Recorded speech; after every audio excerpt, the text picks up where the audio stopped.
I wish those we maintain to not allow vehicles to drive on them, but maintain them to make them look more like roads.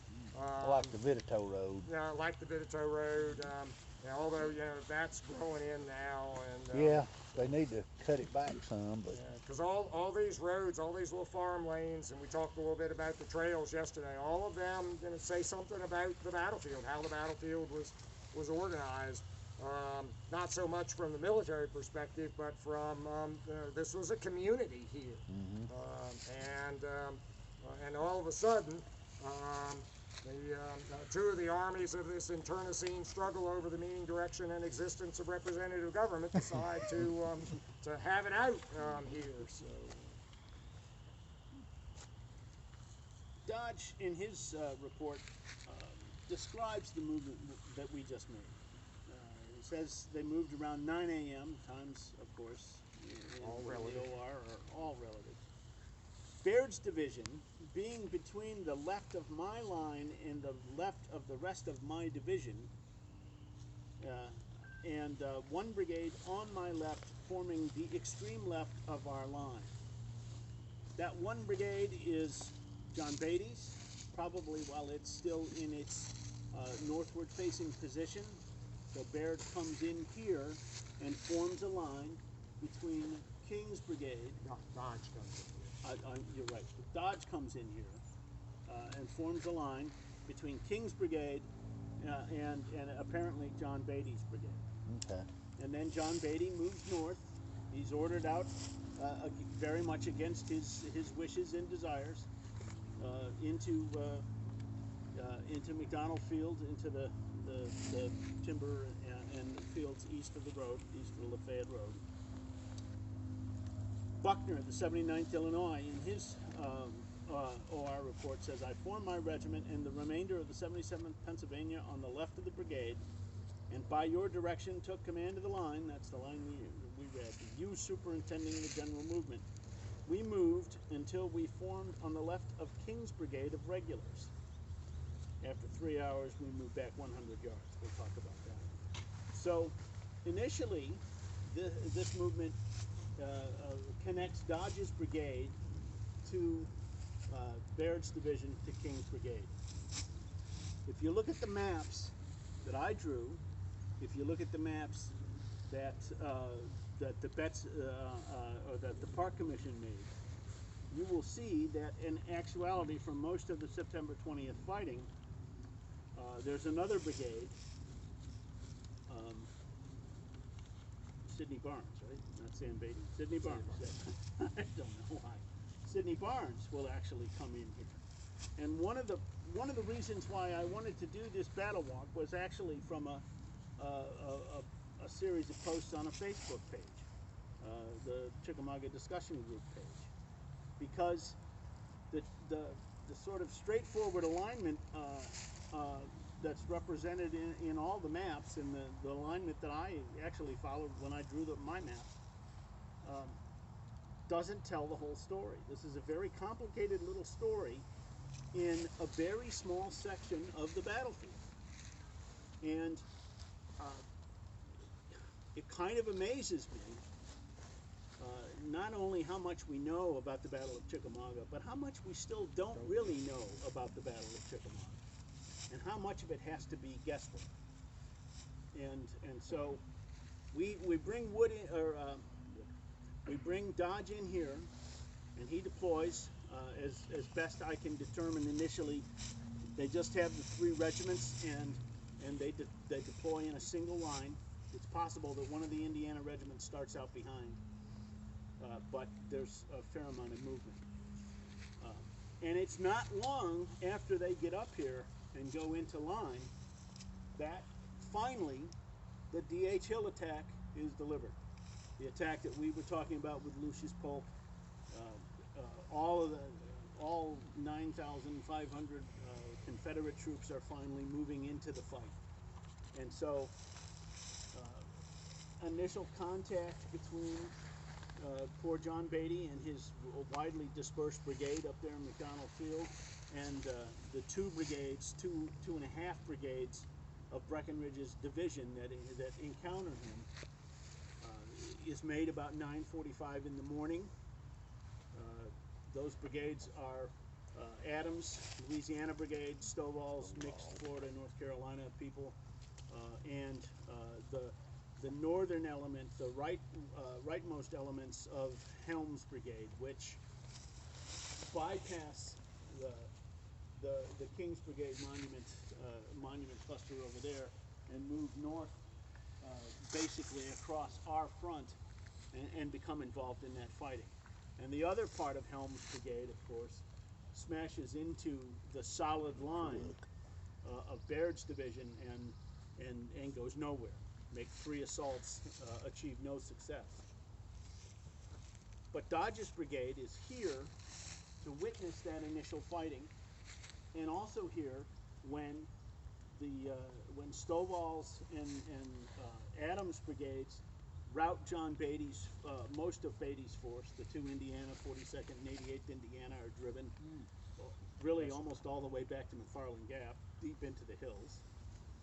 And they turn south, and the 15th Kentucky, which is closest to us in the woods ahead of us, and the 104th Illinois are driven back into a position in the woods on the far side of the Lafayette Road. And so it's only those 2 regiments, badly scattered, Dodge's small command of 600 to 700 men, and then King's equally small command of perhaps 800 or 900 men. 900's probably high. And we have all roughly 1,600 of the Louisianans and another 1,000 or so of Stovall's people coming south directly at us.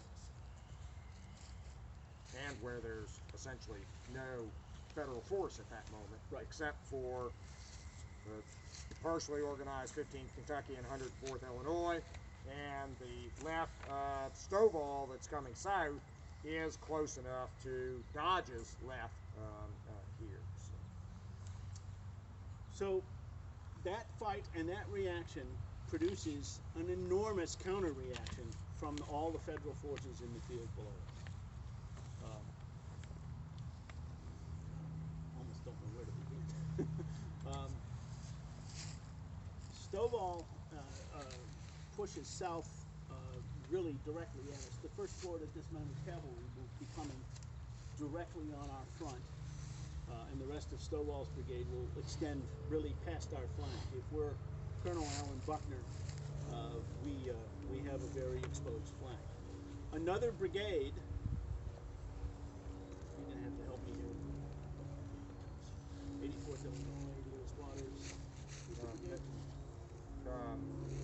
No, that's Gross. Yeah, Gross. I'm experiencing it. Gross's brigade has actually been brought forward. Thomas is apparently, he doesn't really say this in his report, and Thomas being the close-mouthed Virginia man that he is, we don't really get this from any post-war writings because he didn't leave us hardly. Thomas is bringing Gross up to extend this line perhaps as far as the road.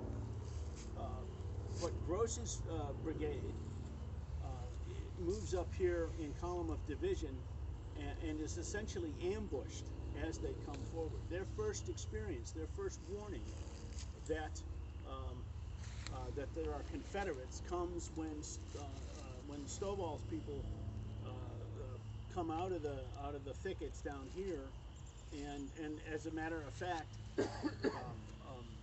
some of Gross's people try and tell the brigade commander that there are Confederates coming, and he doesn't believe it. He thinks it's impossible because Colonel Gross thinks that he's behind the line.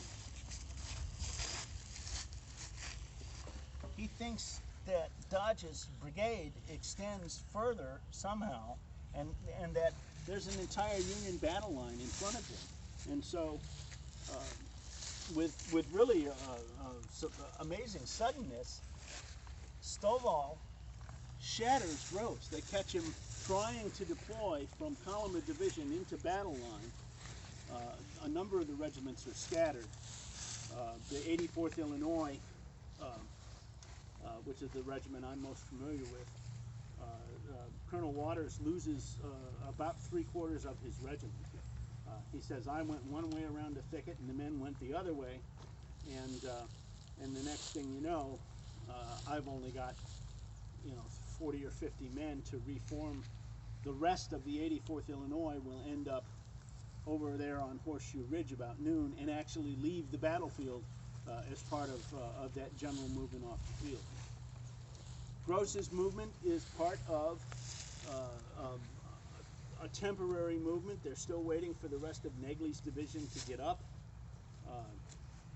For some reason, it has taken forever to replace Negley's men in line, and so when Negley finally starts his remaining 2 brigades, Stanley's brigade is coming up the road, but still some distance away, and Sirwell's brigade, the last brigade to leave the position, is even won't even ever get up here. Thomas will divert Sirwell's formation, well, he will divert Negley to Horseshoe Ridge, and that's how Negley and Sirwell's brigade end up on Horseshoe Ridge about 11 o'clock in the morning. So suddenly things are evolving very quickly here between like 9:45 and 11 a.m. in that hour 15 minutes. What Thomas is doing and what he intends are suddenly changing very rapidly. Gross, as I mentioned, comes up here really without orders. He thinks he's to support a part of the line. I think that Thomas intended him to extend the line until Negley could come up, but for whatever reason those orders aren't clearly communicated, and that leaves us with essentially two brigades of Confederate troops that move all the way through and down to the point where elements of the lead elements of Stovall get into Kelly Field, into the huge area here that's full of knapsacks, and it's essentially the rear of Thomas's defensive position, that half-moon defensive position around Kelly Field. And when Jim said, imagine all these brigades, it's perhaps the best analogy would be like a horde of white blood cells rushing towards disease, because it's almost a spontaneous reaction. There's another brigade, Ferdinand Vanderveer's brigade of John Brannan's division, who we mentioned yesterday, if you were paying attention. He said that Thomas thinks that Brannan's division is in reserve. He keeps calling Brannan forward. He wants Brannan up here too.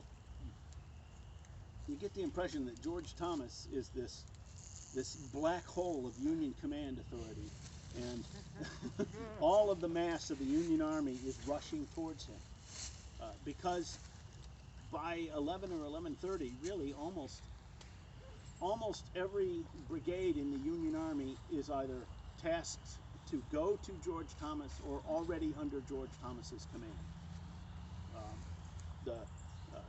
General Rosecrans has basically put the entire Union right wing in motion in response to this pull of force from Thomas.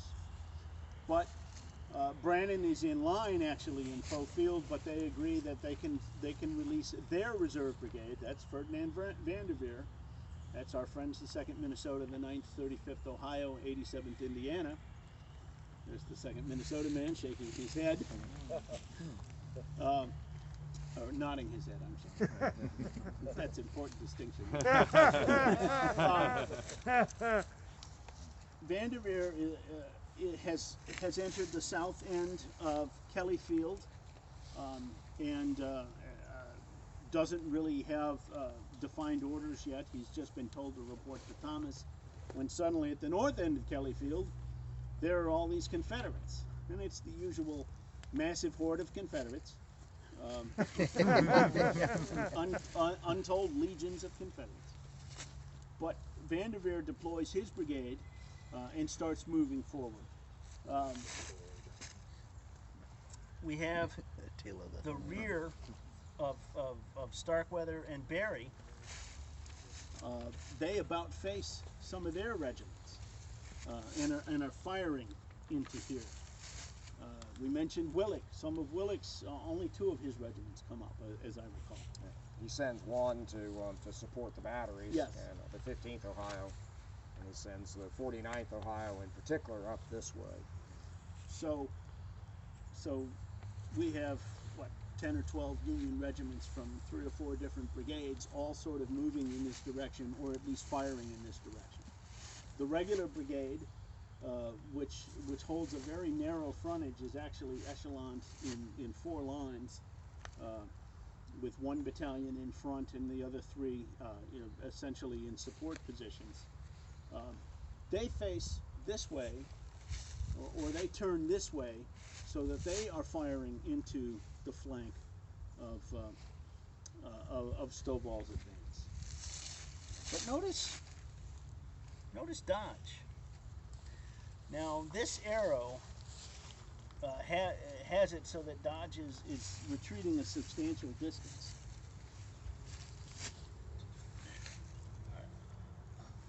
Tenth of a mile. Dodge, or Buckner, who's in command here, says they only fall back about 100 yards. And they turn to sort of refuse their line. I think because these 3 regiments are so small, and that they don't really get noticed by all of these other moving pieces. They've not been here that long. They're moved in here just very shortly, and then the attack begins.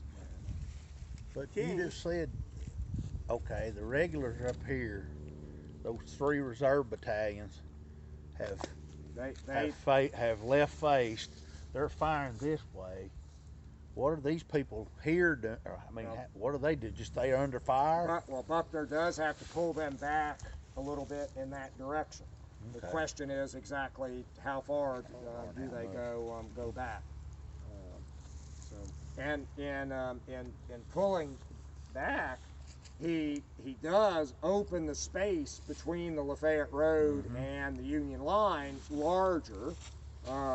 That does free the movement for Stovall more down in that direction.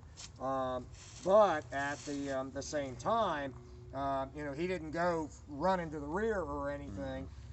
He does, in conjunction with the reorientation of part of the regular brigade, the Union line just refuses itself here, bends itself back, and doesn't unhinge, doesn't come out of position, because they're still being attacked in front by the left of Helm's brigade.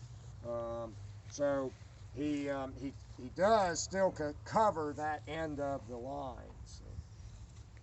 King mentions briefly that Dodge's brigade, one of the regiments of Dodge's brigade, connects with the 15th U.S. Infantry, and the Captain Dodd of the 15th identifies that same regiment. Whether that happened just before the attack or in this movement that we described isn't clear, but it seems that Dodge's brigade is a part of this fight. But they only get the smallest of mentions. We know somebody's still here because the 1st Florida Cavalry dismounted does not go into the field. They describe a different fight. They describe an attack. They can't break this line and they fall back. So if Dodge does retreat, it's a limited distance. It's not, well, as Peter Cousins has it, it's not down deep into Kelly Field. But they basically, Dodge and King end up forming kind of a hard shoulder, a bent back line. And almost essentially facing the Lafayette Road to potentially fire in the flank of Stovall's people who have passed to the south. Maybe they, from that big root ball back toward the corner of the field, down in that kind of an angle. Yeah, and probably not as far as the field. There's not enough men here to do that. Well,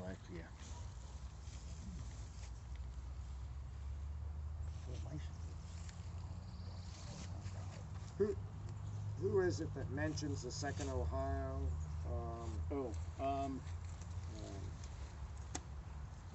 I think that's Swain. No, that's Yeah.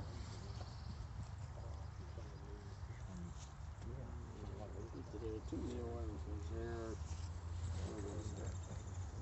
One of them mentions the 2nd Ohio, which is a reserve regiment in Scribner's Brigade, which is over here. And they're another one of the regiments in the 2nd line that participates in the repulse of Stovall. So their commander, Major Beatty,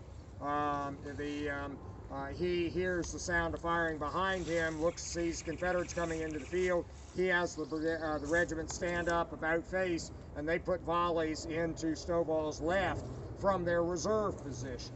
Here it is. It's David M. Dunn of the 29th Indiana. Yeah. About half past 10 a.m., our line was changed and joined the left of the 16th Regulars. We then moved back about 15 rods, what's that, 75 yards, and formed in rear of the 2nd Ohio and built breastworks. Remained in this position until 4 p.m. when the enemy came in our front again. That's the retreat. So,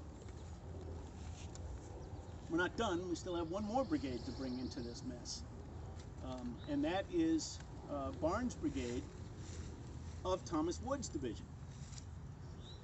Remember, Thomas Wood he's the guy who replaced James Negley. Well, he's Van Cleve's division, been assigned to Wood. Right. Yeah. Oh, sure. Complicated man. Get your program. He's Wood replaced Negley in Brotherton Field. He didn't have enough troops, so he brought in Barnes of Van Cleve. Then Wood gets the order to go support Joseph Reynolds.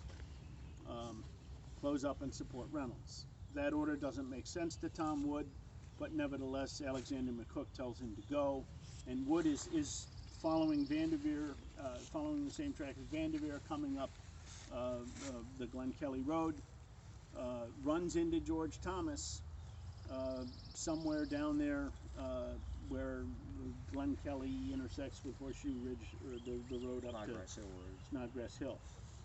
So Wood explains his orders, and Barnes's brigade halts there while Harker's brigade comes up behind. The 3rd Brigade, Buell's, is not ever going to get there. They're going to get caught up in a whole other mess. But Wood explains his orders from Rosecrans. Thomas says, well, Joseph Reynolds doesn't need any help that I know of, not realizing that his own directive to pull Brandon out of line and come to